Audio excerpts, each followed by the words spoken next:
Hey everybody, welcome to the channel. I'm Michael Noland and I am so glad to be back. I've been off the channel for about 15 days and I want to thank all of you for your well wishes. You know, just when a guy takes a few days off of his channel, these news reports come along, don't they? Now, I've covered the MoFi lie in the past. If you haven't seen that video, take a look at it. And I've also covered exorbitant ticket prices, and we've talked about specifically the ticket prices that Paul McCartney has charged. Well, evidently there's a new cock of the walk who's charging exorbitant prices, and of course I'm talking about Bruce Springsteen. All right, so as far as Bruce Springsteen is concerned, I am a fan. I'm a fan of his best stuff and what I consider to be his lesser stuff, not so much. And the albums that I would choose as his best work are probably not the albums that your average Bruce Springsteen fan will openly admit to liking. Now, that openly admit to liking is kind of directed at one album, and that is the album Born in the USA. You know, it seemed to me that the second that Bruce Springsteen put out that album, he was bad-mouthing it in one way or another. Of course, that came from the fact that the album was pretty much embraced by both conservatives and progressive-minded fans. Well, Bruce's politics are more on the progressive end, and he didn't want his music being represented by what he considered to be a far right. You know, I never really understood his whole attitude about that. You know, to me, you would think that an artist would be grateful that they have reached both sides of the political aisle. Let their music do the talking for them, and let both sides get what they get out of the music. To me, bar none, Born in the USA is Bruce Springsteen's finest album. As I've brought up on the channel before, I also love the album Nebraska. Totally different approach, a very down-homesy approach to that whole album. I love it. I'm also a big fan of his albums Human Touch and Lucky Town, not to mention The Ghost of Tom Joad. I like The Rising, and while I recognize the genius on Born to Run, it's not one of my favorite Bruce Springsteen albums, and there's a reason for that. All right, so before we go any further, I want you guys to think about the thumbnail you clicked on when you clicked this video. It asks the question, which of these fans will pay $5,000 for their tickets? Okay, so I admit, it was a trick question. You see, nobody on that thumbnail will pay $5,000 a ticket.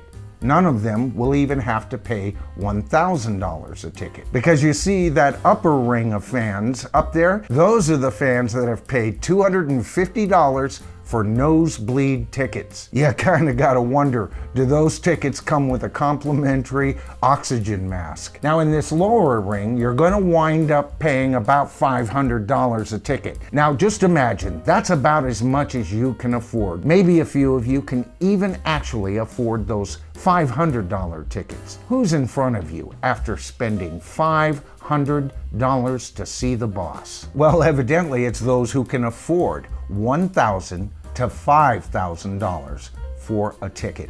You see, there's this thing called a demand-driven dynamic pricing system, DDDPS for short. Now this is where the powers that be, whoever they are, decide what tickets are going to go for. Or at least that's how journalist Ron Lieber explains it in his article on these price increases. But you know, Ron also goes on to say that not a single scalper was responsible for selling those exorbitantly priced tickets. Really, Ron?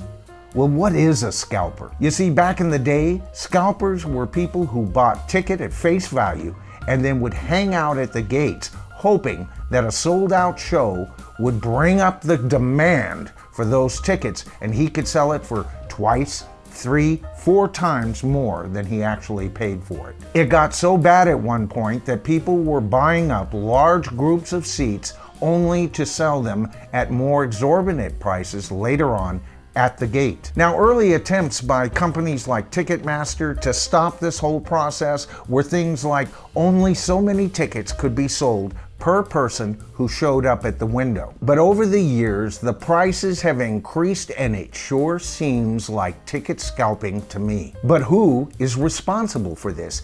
Is it Ticketron? Is it the venues? Is it the artists?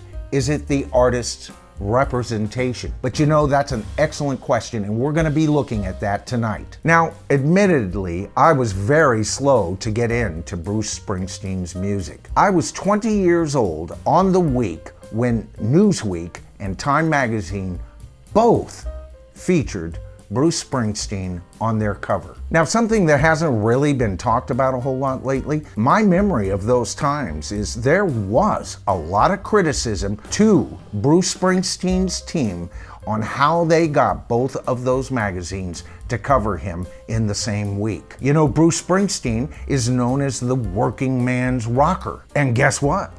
We were told so in those very articles, that that's exactly what he was.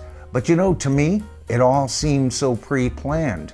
I wasn't convinced. It seemed that a lot of the lyrics on Born to Run just kept going on and on and on, and it, well, frankly, bored me. The fact that his team included the very guy that discovered Bob Dylan tells me that the team were intent on selling this guy as an almost folk singer slash rocker. So I was slow to get onto the train. That doesn't mean that Bruce Springsteen isn't a brilliant artist. He is. And like I said at the beginning of this video, some of my favorite albums in rock are by Bruce Springsteen.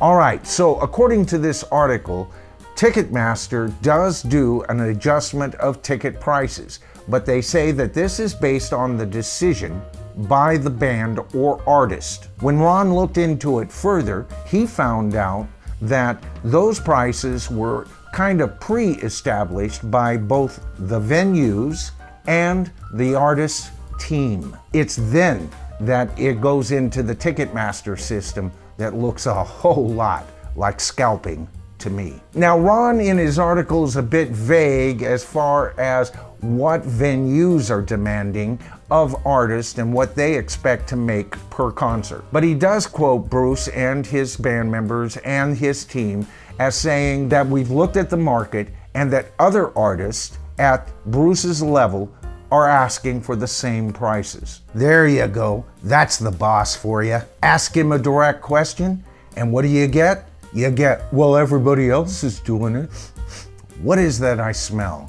Ah, that's the aroma of BS. But you know, Ticketmaster isn't off the hook either. After all, it was chief executive of Ticketmaster, Michael Rapino, who said that in the old days, the scalping cost so much exorbitant pricing. Why shouldn't the artist get some of that? Pitiful. You forgot to mention, Michael, Ticketmaster gets their due too, don't they? In the meantime, here we have Bruce Springsteen, the boss, the artist known as the working man's rocker, and his very established fan base can't afford to get a good seat to see him. That's BS. You know, in this era where artist after artist like Bob Dylan selling his catalog, all knowing that they will never make 1/3 of the money owning their material while they're alive than what they can get for it now. You know, it seems like every week we hear of another former rock god cashing in one way or another. If it isn't Bob Dylan, it's Paul McCartney charging what he does for tickets. If it's not Paul McCartney charging what he does for tickets, hey, Bruce will charge $5,000 for a ticket. And then how many fans are now paying for like $250, $500 tickets only to find when they get to the venue that the seats right next to them are selling for 40 and 50% less because, oops, Ticketmaster didn't guess right. Who is it that's getting ripped off here? Bruce? No. He's on a cash cow. Ticketmaster? Well, they get a percentage, and evidently so do the venues.